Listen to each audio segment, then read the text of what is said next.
guys, there's a lot of things coming out. I know this is the holiday times, and listen, Merry Christmas to every single one of my Christian viewers and people who basically celebrate the holidays. Merry Christmas to every single one of you guys. But listen, just because we're in Christmas doesn't mean that things don't stop, guys. Things are moving. And listen, there's a lot of stuff that's been coming out of the club the past 24 hours, basically, in regards to Jonathan Tah.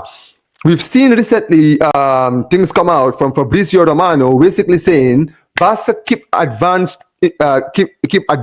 in talks to sign Jonathan Tah. As reported already in November, negotiations are progressing well to make it happen. The deal is only discussed on a free transfer for July 2025 with Hansi Flick involved, not for January. Now, I've already mentioned about this earlier, ladies and gentlemen. And listen, we know that the club have never hidden the fact that they are interested in bringing in Jonathan Tah. Like, the whole talk throughout the summer has basically, throughout the winter, basically has been, could he potentially go to Barca? Could he potentially go to Bayern Munich? But it seems that now we've basically taken the leaderhead.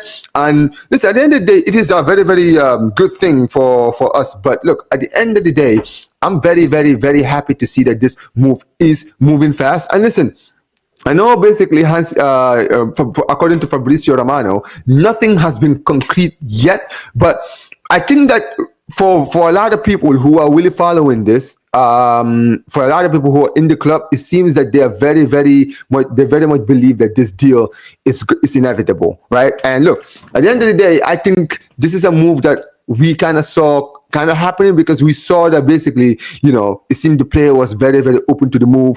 The club are clearly open to the move. And listen, it's a free transfer and you can't do any wrong than that. And listen, obviously, we know from, Fabrizio Romano's talks, he's just basically saying that we've been talking to, but a lot of other news other updates have been coming out of the club. According to Roger Terrello, basically, he came out and said Barcelona will sign Jonathan Tah in the summer of 2025, and the talks basically are advanced, and the contract will be until 2030.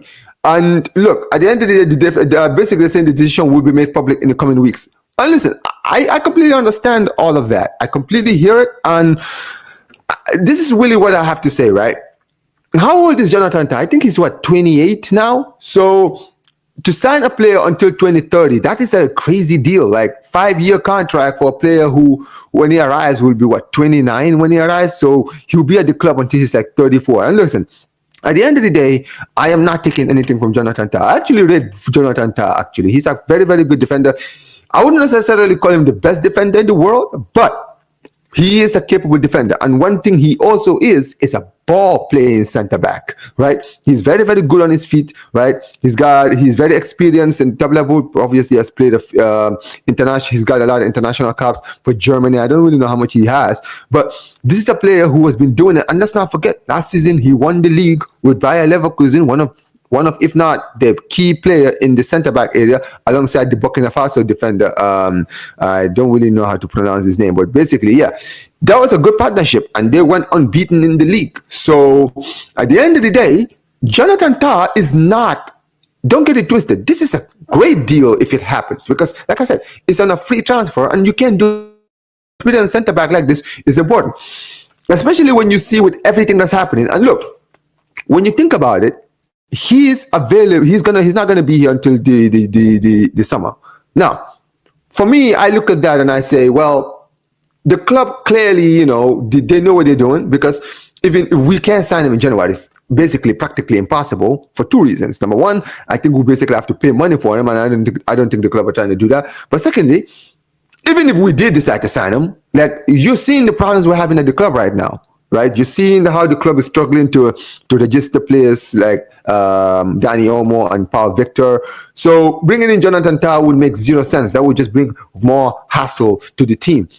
But look, I'm very, very happy to see that this move is basically almost done. And look, for me, I've always said that I believe this move is going to happen. Like, honestly, as a Barca fan, the things I've seen in my lifetime, I've always known players who are very close to joining and players who have never been close.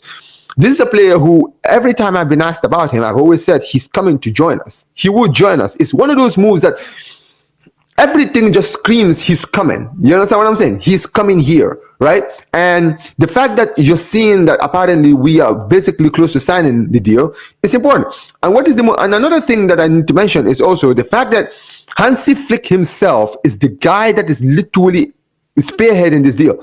Like, we know Deco has been in Germany a few weeks ago, basically talking to Jonathan Tah and his entourage.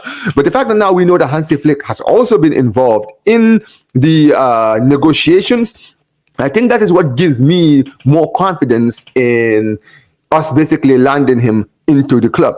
And look, at the end of the day, landing him in the club will be very, very good. But then again, we know that him coming in means that there will be players leaving. And look, I will go into detail about this on the news roundup tomorrow or on Friday. But what I will say is this, for sure. When it comes down to the players who are leaving, apparently from what we're hearing, if the Jonathan Tah deal has been agreed upon and he will be signed, and if he signs a pre-contract to join the club in the summer, that basically means that's the end. That's GG's for both Eddie Garcia and Andreas Christensen. And look, at the end of the day, it is what it is. I would say that listen, at the end of the day, I rate Christensen very highly, but I will say this, I rate Christensen as much as I rate Jonathan Tah. Personally, many people can disagree, many people can have their own say, but I've seen both of these players play. So getting Jonathan Tah in and losing Christensen is not really a bad deal in my eyes. You understand what I'm saying, right? Eric Garcia, however, I listen, I don't care. Like, that guy, I already have placed my verdict on him. I didn't want him to stay in the club. I know he had a great season on loan at Girona, but at the end of the day, that was his club, that was his level, right? And we tried to persist by bringing him back, and it didn't work out clearly. So we need to basically cut our losses, because clearly he is not good enough. He's not shown us anything to basically show us that he will have a future at this club. Not at no point. So at the end of the day, we just need to cut our losses, basically, when it comes down to this. And, basically, this is a news that's been coming out all over. And you can see it again. Sources inside confirm that Barcelona to sign Jonathan Tah is on track and the deal will be officially closed in January. Okay.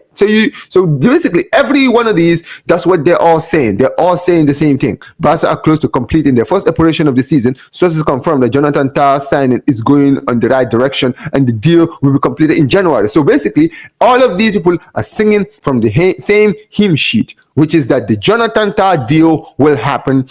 And because of that, I believe it's going to happen. I don't see anything going wrong with this deal. Honestly, I don't. Because at the end of the day, he's a great center back for a free transfer, like I said. Free transfer, you cannot do any worse than this, right? So I'm happy that we're going to the step to the right direction. There is other areas we need to look at.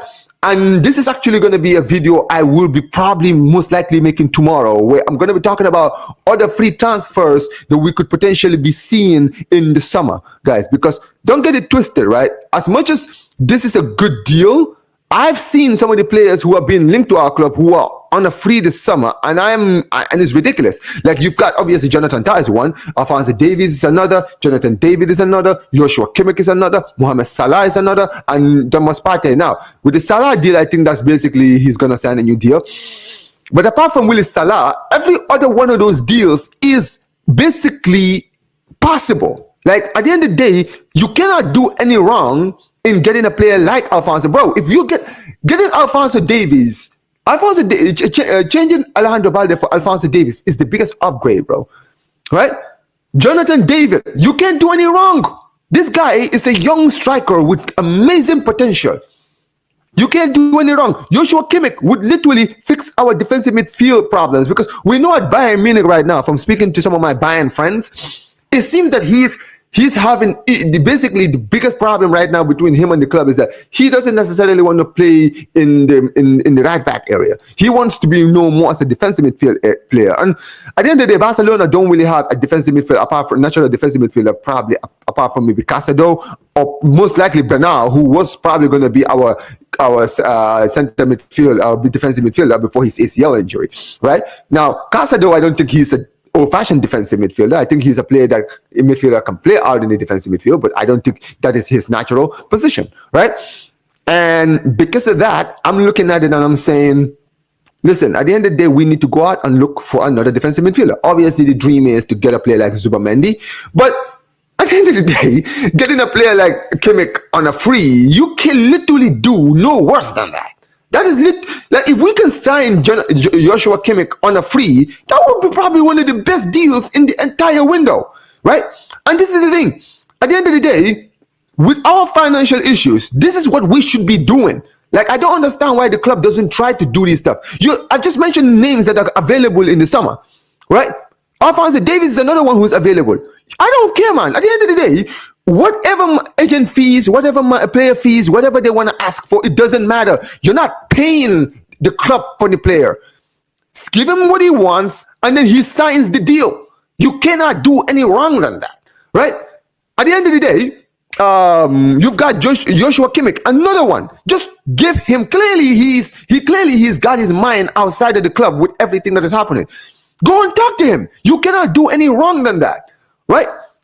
Thomas Partey, listen, at the end of the day, Thomas Partey has had injury problems throughout this time, but he's been fit. He's not had any injury problems for the past few seasons, for the past season and a half. So at the end of the day, you cannot do any wrong than that. And Thomas Partey is another one who's actually experienced in La Liga, played for Atletico de Madrid, one of their better midfielders when he was in the league, right? So you cannot do any wrong. And at the end of the day, this is what I want my club to do. We need to be smart in the market. We have to be smart in the market. We have to be aware. At the end of the day, yes, we may not have the money to go and compete with the big boys. But you know what we do have in the club? We have pull. We are Barcelona Football Club. Whether people like it or not, we are Barca Football Club. We still have the pull that we've always had. Right? Any one of these players would be honored to wear the Barcelona jersey. So we should take this to our advantage and make sure that we get these players when they are available.